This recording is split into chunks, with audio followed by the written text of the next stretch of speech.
When we think of rising interest rates, we mostly think about how it affects purchasing new homes, but it affects financing home projects too.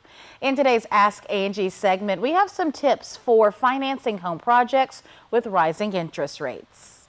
The current high interest rates can make financing home projects seem tricky, but it doesn't have to be so complicated.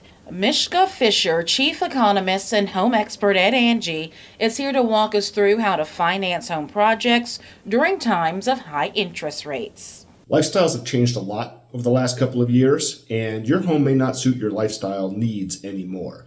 However, instead of moving and getting a new house, you might want to consider staying in place and remodeling. Because staying in place and remodeling means you can hold on to your current mortgage and low interest rate on that mortgage instead of moving to a more expensive house at a higher mortgage rate. So that can really be a better deal right now. If you have the necessary funds, you can avoid additional interest payments from a remodel by paying in full. If you do need to finance your project, you can choose between using personal loans, home loans, credit cards, and cash out finances. Do as much research as possible before deciding how to finance your project. Even with high interest rates, there are ways that you can take advantage of the current macro environment.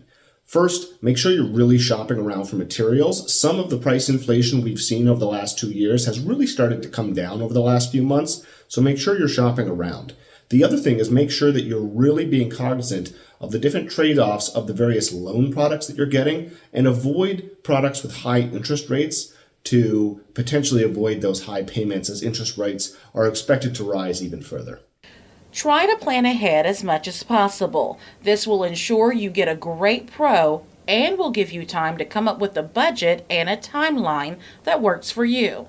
Planning your project in advance also gives you more interest rate options, so you'll have more flexibility when it comes to paying for your project. Home equity is the amount of value that you have in your home after you subtract the amount that you still owe on your mortgage. Right now, a lot of households, millions of people, potentially even you, have $50,000 to $100,000 or more of new additional home equity that didn't exist before the pandemic. This can be a very cost-effective way to tap into relatively low-cost ways of financing a remodel project.